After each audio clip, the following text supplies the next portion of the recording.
Chapitre 22 Prophétie accomplie. Lorsque le printemps de 1844 fut passé, ceux qui avaient attendu le retour du Christ pour cette époque furent, durant quelque temps, plongés dans le doute et le désarroi.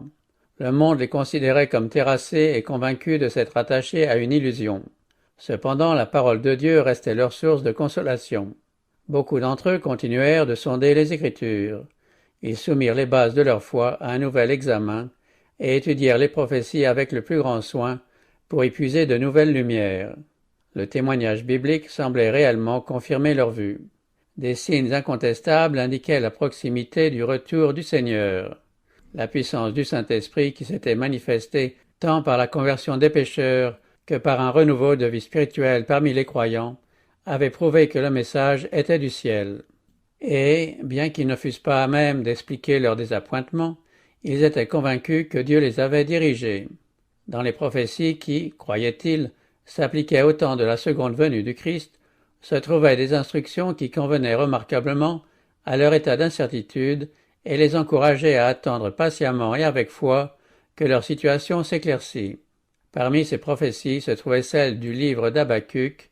J'étais à mon poste et je me tenais sur la tour. Je veillais pour voir ce que l'Éternel me dirait et ce que je répliquerais après ma plainte. L'Éternel m'adressa la parole et il dit « Écris la prophétie, grave-la sur des tables, afin qu'on la lise couramment, car c'est une prophétie dont le temps est déjà fixé, elle marche vers son terme, et elle ne mentira pas. Si elle tarde, attends-la, car elle s'accomplira certainement. Le juste vivra par sa foi. » Dès 1842, le conseil donné dans cette prophétie d'écrire la vision prophétique et de la graver sur des tables afin qu'on puisse la lire couramment avait suggéré à Charles Fitch la préparation d'un tableau prophétique illustrant les visions de Daniel et de l'Apocalypse. La publication de ce tableau fut considérée comme accomplissant l'ordre donné par Habacuc. Personne toutefois ne remarqua alors dans cette même prophétie un délai apparent, un temps d'attente. Après le désappointement, cette déclaration parut très significative, car c'est une prophétie dont le temps est déjà fixé, elle marche vers son terme, et elle ne mentira pas. Si elle tarde, attends-la, car elle s'accomplira certainement, le juste vivra par sa foi. Le fragment suivant de la prophétie d'Ézéchiel était aussi une source de force et de consolation pour les croyants. La parole de l'Éternel me fut adressée en ces mots. Fils de l'homme, que signifient ces discours moqueurs que vous tenez dans le pays d'Israël? Les jours se prolongent et toutes les visions restent sans effet? C'est pourquoi dis-leur, ainsi parle le Seigneur l'Éternel. Les jours approchent et toutes les visions s'accompliront. Je parlerai, ce que je dirai s'accomplira et ne sera plus différé. Voici, la maison d'Israël dit, les visions qu'il a ne sont pas près de s'accomplir, il prophétise pour des temps éloignés. C'est pourquoi dis-leur, ainsi parle le Seigneur l'Éternel, il n'y aura plus de délai dans l'accomplissement de mes paroles, la parole que je prononcerai s'accomplira, dit le Seigneur l'Éternel. Ces paroles furent une source de joie pour les fidèles dans l'attente. Celui qui, au travers des siècles, voit la fin dès le commencement, avait prévu leur désappointement et leur avait envoyé des paroles d'encouragement et d'espérance. À cette heure critique, sans ces portions de l'Écriture qui les exhortaient à attendre patiemment et à ne pas perdre confiance en la parole de Dieu, leur foi eût sombré. La parabole des 10 vierges illustre aussi la crise que traversait le peuple adventiste.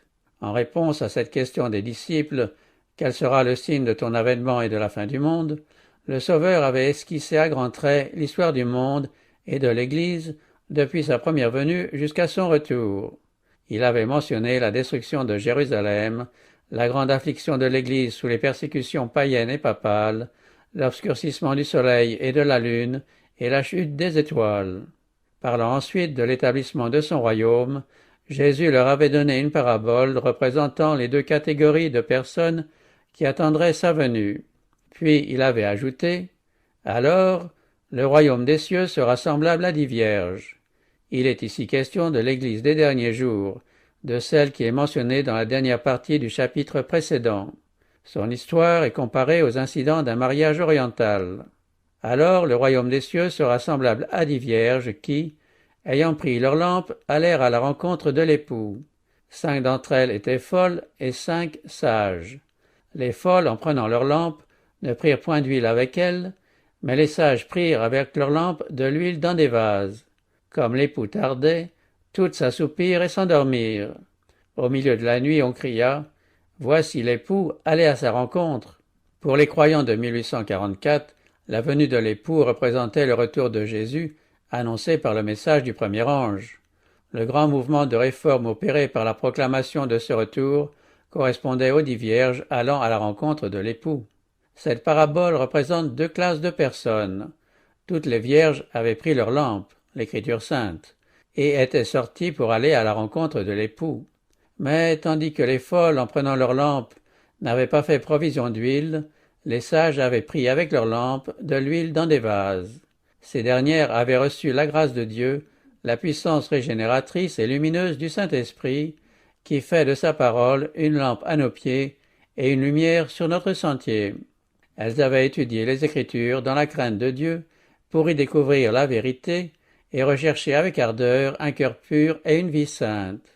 Leur expérience religieuse était personnelle et leur foi en Dieu et en sa parole était telle que ni les désappointements ni les délais ne pouvaient la renverser. Les autres vierges, en prenant leurs lampes, n'avaient point pris d'huile avec elles. Le message solennel qu'elles venaient d'entendre avait excité leur crainte, mais elles s'étaient reposées sur la foi de leurs frères. Elles s'étaient contentées de la lumière vacillante de leurs émotions, sans avoir parfaitement compris la vérité, et sans que l'œuvre réelle de la grâce se fût opérée dans leur cœur. Elles étaient allées au-devant de l'époux, dans la joyeuse perspective d'une récompense immédiate, mais nullement préparées à un délai ou à une déception. Quand vint l'épreuve, leur lumière pâlit et leur foi les abandonna. Comme l'époux tardait, toutes s'assoupirent et s'endormirent. Le retard de l'époux représente la vaine attente du Seigneur au temps fixé, le désappointement qui s'ensuivit et l'apparent délai apporté à l'accomplissement de la prophétie. En ce temps d'incertitude, la foi des croyants superficiels et des demi-convertis ne tarda pas à fléchir. Mais ceux dont la foi reposait sur une connaissance personnelle des Écritures avaient pris pied sur un rocher que les vagues du désespoir ne pouvaient ébranler. Il est dit dans la parabole des 10 vierges que toutes s'assoupirent et s'endormirent, les unes dans l'insouciance et l'abandon de leur foi, les autres dans l'attente patiente d'une plus abondante lumière. Ces dernières elles-mêmes semblèrent perdre une partie de leur zèle et de leur ardente piété. Ainsi, lors du grand désappointement de 1844, chaque croyant dut tenir ferme ou tomber pour son propre compte. Alors on vit surgir une vague de fanatisme. Plusieurs de ceux qui avaient professé un grand zèle pour le message, cessant de reconnaître la parole de Dieu comme guide unique et infaillible, devinrent, tout en se disant guidés par l'esprit, les jouets de leurs sentiments, de leurs impressions et de leur imagination. Ces exaltés s'élevaient violemment contre tous ceux qui se refusaient de les suivre.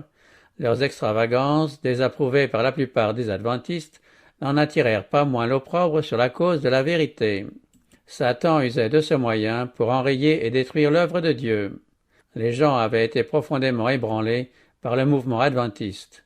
Des milliers de pécheurs s'étaient convertis et des hommes fidèles continuaient à se consacrer à la proclamation de la vérité. Le prince des ténèbres, qui perdait ses sujets, s'efforçait ainsi de pousser aux extrêmes par ses séductions certains croyants. Ses agents, aux aguets, s'emparaient de toute erreur, de toute faute, de toute inconvenance, les exagéraient démesurément aux yeux du monde et ridiculisaient les adventistes et leurs croyances. De cette façon, plus étaient nombreux les inconvertis que l'ennemi pouvait attirer à la foi adventiste et faire passer pour les représentants authentiques de celle-ci, plus était grand l'avantage qu'il pouvait en tirer pour sa cause. En sa qualité d'accusateur des frères, Satan est toujours actif là où Dieu travaille au salut des âmes.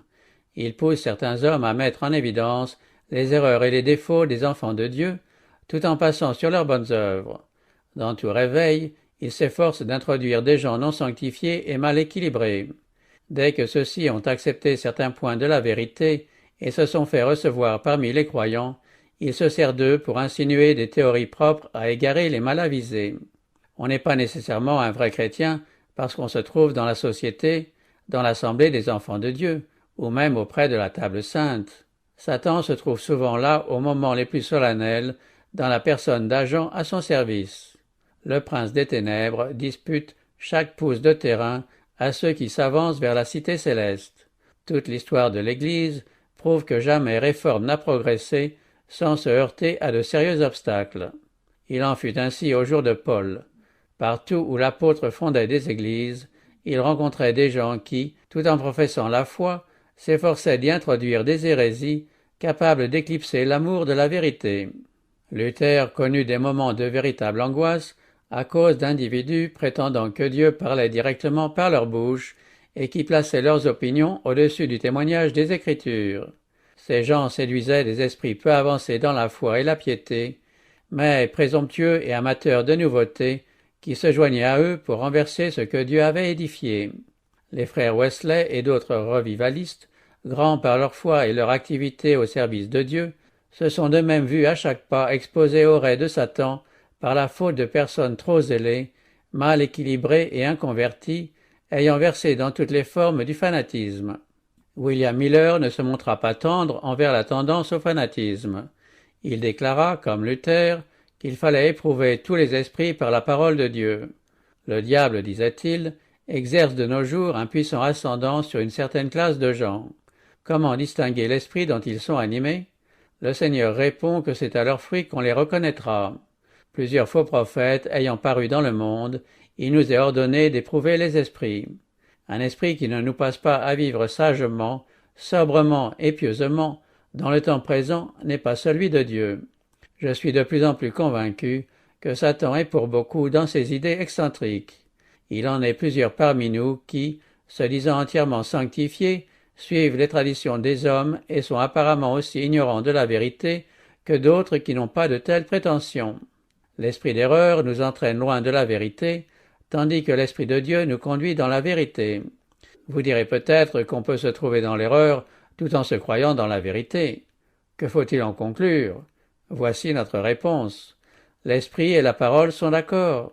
Celui qui, soumis à la parole de Dieu, se trouve en parfait accord avec elle, prise dans son intégralité, a le droit de se croire dans la vérité. Mais s'il s'aperçoit que l'esprit dont il est animé ne s'accorde pas avec tout ce qui est écrit dans la loi, dans le livre de Dieu, qu'il se garde de tomber dans les pièges du diable. Un regard brillant, une joue humide, un sanglot m'ont souvent donné de meilleures preuves de la piété intérieure d'une personne que tout le bruit de la chrétienté.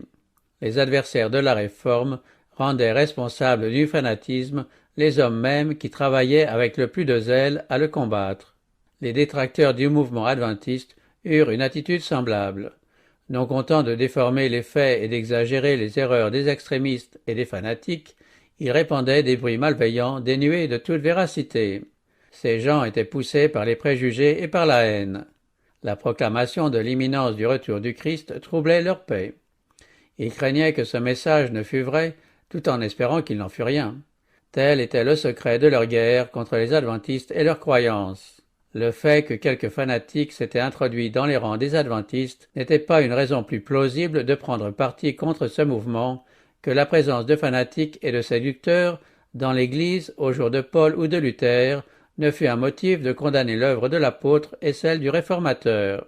Que le peuple de Dieu se réveille et entreprenne une œuvre sérieuse de conversion et de réforme, qu'ils sondent les Écritures pour y trouver la vérité telle qu'elle est en Jésus, qu'ils se consacrent entièrement à Dieu, et l'on ne tardera pas à voir Satan, toujours sur le qui-vive, manifester sa puissance par toute espèce de séduction et appeler à son aide tous les anges déchus de son empire. Le fanatisme et la division ne furent pas engendrés par la proclamation de la seconde venue du Christ.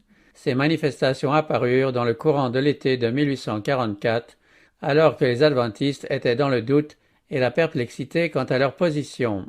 La proclamation du message du premier ange et du cri de minuit avait eu pour effet direct de combattre le fanatisme et la dissension. La concorde régnait parmi ceux qui participaient à cette œuvre solennelle. Ils avaient le cœur débordant d'amour les uns pour les autres, ainsi que pour celui qu'ils espéraient voir sous peu. Leur foi et leur bienheureuse espérance les élevaient au-dessus de toute influence humaine et leur servaient de bouclier contre les assauts de Satan. Comme l'époux tardait, toutes s'assoupirent et s'endormirent. Au milieu de la nuit, on cria « Voici l'époux, aller à sa rencontre. Alors toutes ces vierges se réveillèrent et préparèrent leurs lampes. Dans le courant de l'été de 1844, ce message fut proclamé dans les termes mêmes de l'Écriture. Voici l'époux, voici l'époux. Ce moment marquait le milieu de la période comprise entre la date où l'on avait d'abord pensé que les 2300 jours prendraient fin et l'automne de la même année où l'on avait découvert ensuite qu'ils aboutissaient.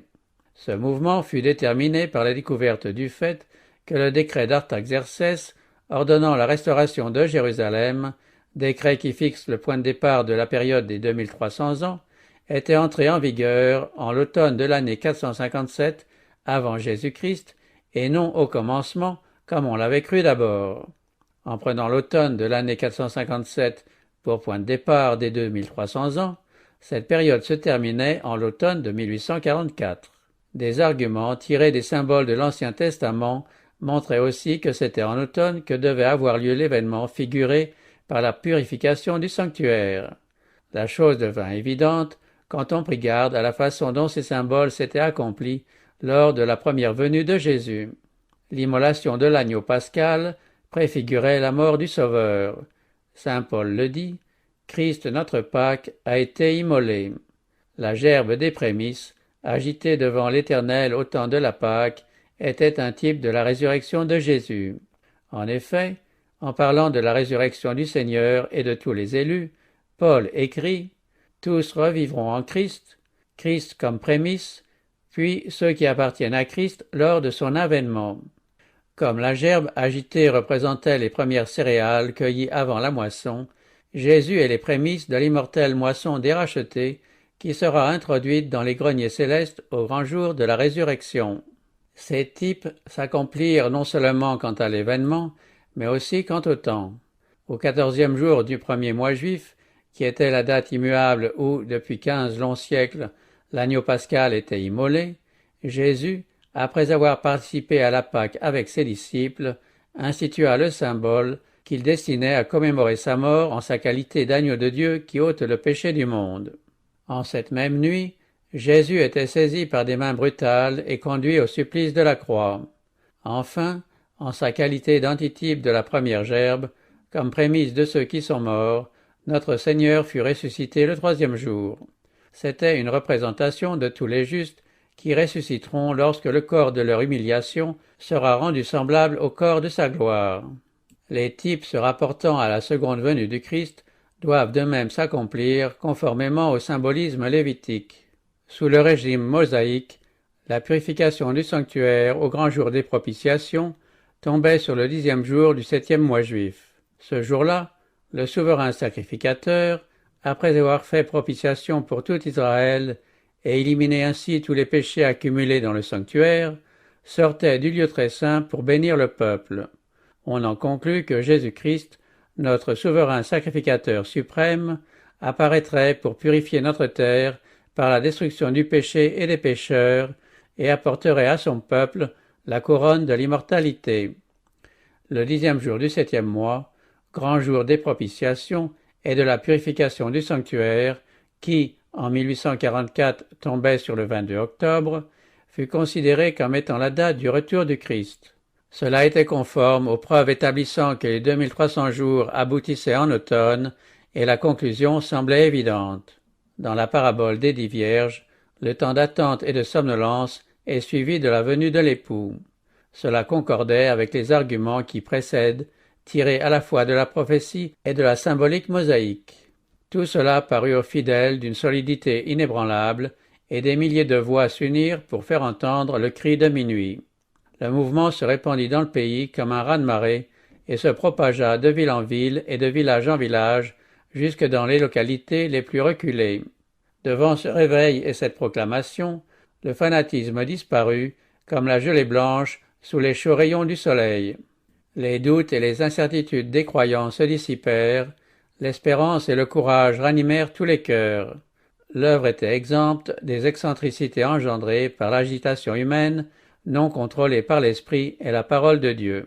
Ce mouvement était pareil au temps d'humiliation et de retour à Dieu qui, chez l'ancien Israël, accompagnait parfois l'intervention des prophètes. Il portait les caractéristiques des vrais réveils de tous les siècles, peu d'exaltation, mais beaucoup de sincérité dans la confession des péchés et dans le renoncement au monde. On persévérait dans la prière et on se consacrait entièrement à Dieu. Se préparer pour la venue du Seigneur, tel était le grand souci de chacun. Miller décrivait ainsi ce réveil. On ne voit pas de grandes manifestations de joie. Il semble qu'on les réserve pour le jour où le ciel et la terre s'uniront dans une allégresse inénarrable et glorieuse. On n'entend point d'acclamation, cela aussi est réservé pour le moment où retentira la voix de l'archange. Les chanteurs sont silencieux.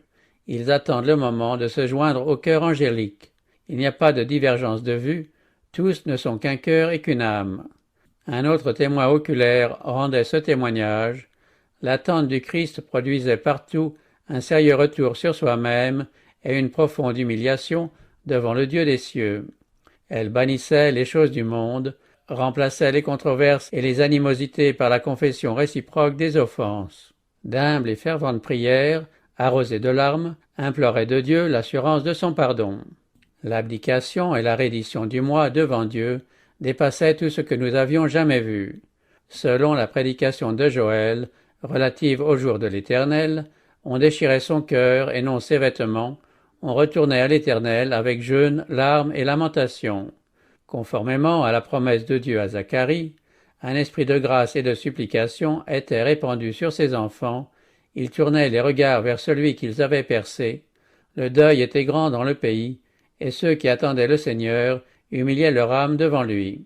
De tous les grands mouvements religieux qui se sont succédés depuis les jours des apôtres, aucun n'a été moins entaché par les imperfections humaines et les pièges de Satan que celui de l'automne de 1844. Aujourd'hui encore, après bien des années, tous ceux qui participèrent à ce mouvement et qui sont restés dans les mêmes convictions ressentent l'influence bénie de ce puissant réveil et témoignent qu'il fut l'œuvre de Dieu. Au cri de « Voici l'époux allait à sa rencontre », les vierges se réveillèrent et préparèrent leurs lampes. On s'était mis à étudier la parole de Dieu avec un intérêt et une ferveur inconnus jusqu'alors. Des anges du ciel avaient été envoyés auprès des fidèles abattus pour relever leur courage et les préparer à recevoir le message. Cette œuvre ne s'appuyait pas sur la sagesse ou l'érudition de l'homme, mais sur la puissance de Dieu. Les hommes qui, les premiers, entendirent l'appel et obéirent, n'étaient pas les mieux doués, mais les plus humbles et les plus pieux.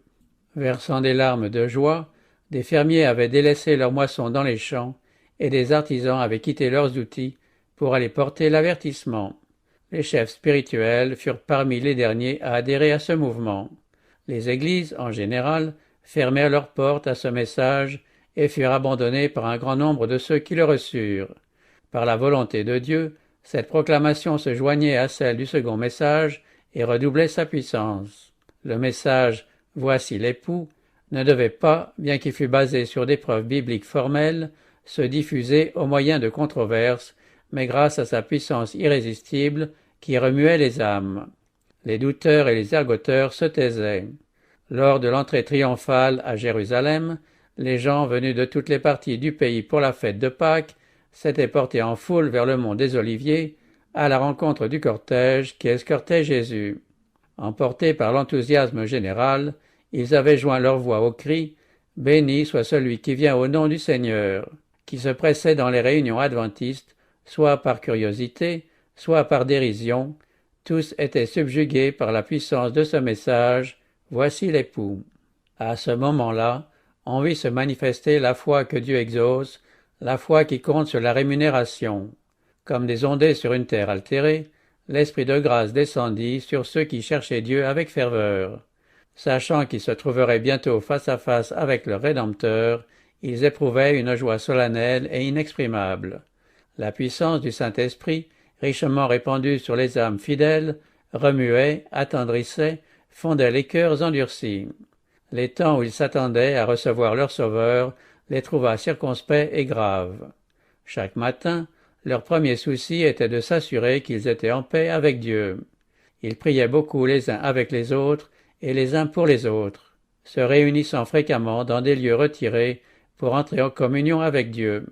Des chants et des bosquets montaient vers le ciel des louanges et des supplications.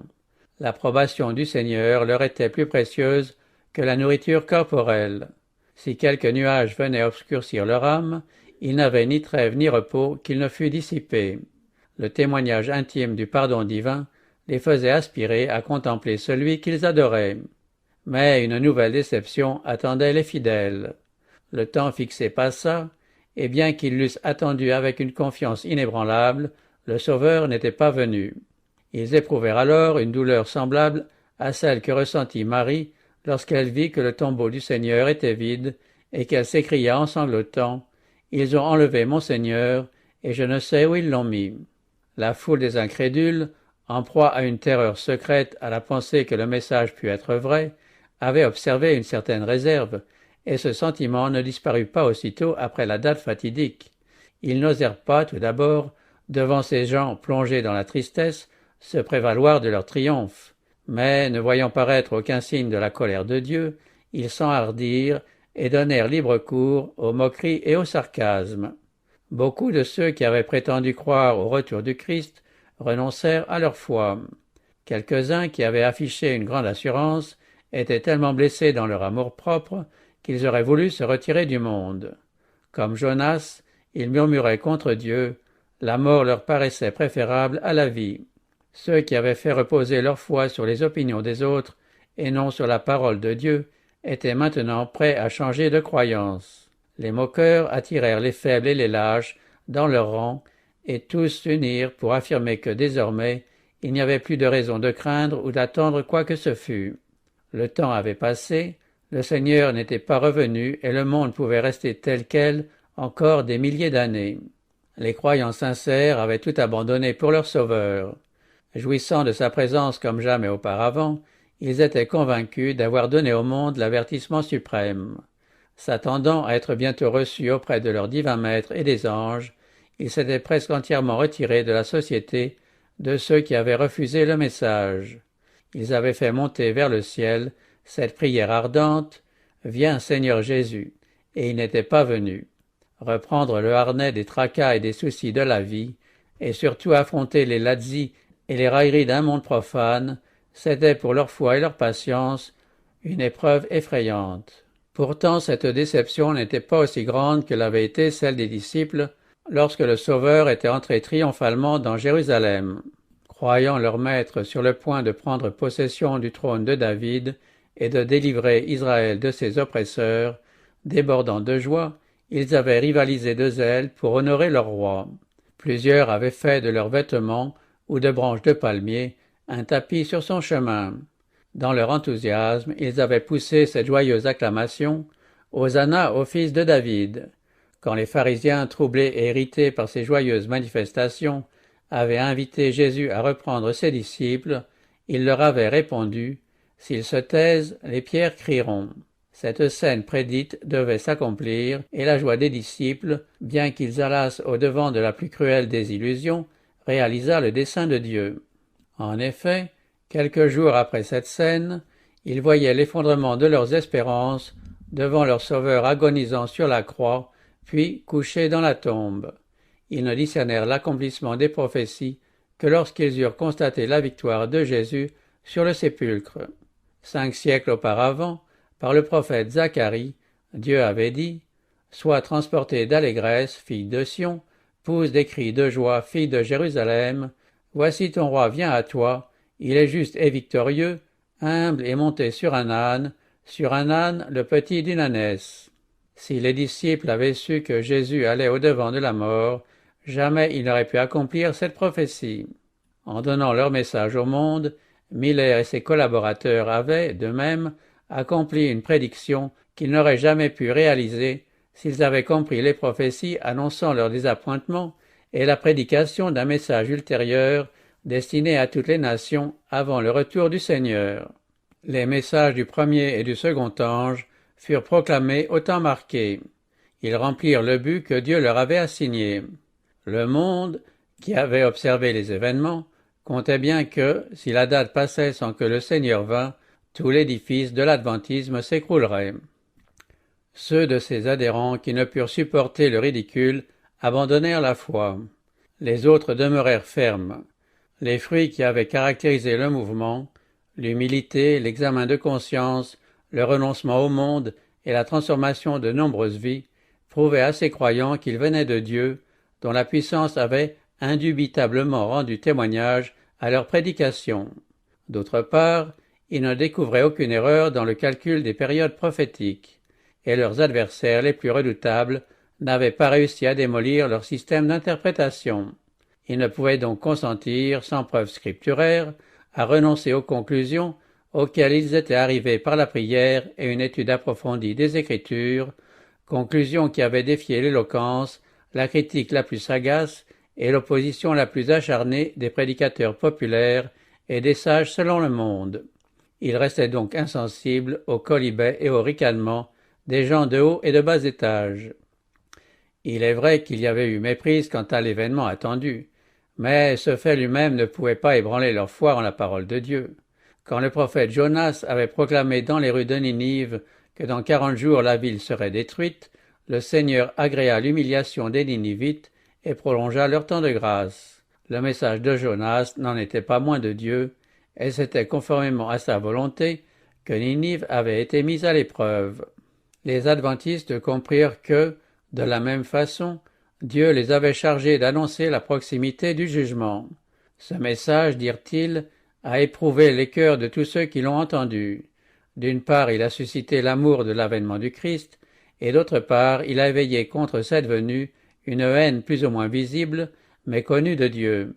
Il a tiré une ligne de démarcation, permettant à ceux qui prennent la peine de sonder leur cœur, de savoir de quel côté ils se seraient trouvés si le Seigneur était venu. S'ils se fussent écriés « Voici, c'est notre Dieu en qui nous avons confiance, et c'est lui qui nous sauve », ou s'ils eussent demandé aux montagnes et aux rochers de tomber sur eux et de les cacher devant la face de celui qui est assis sur le trône et devant la colère de l'agneau.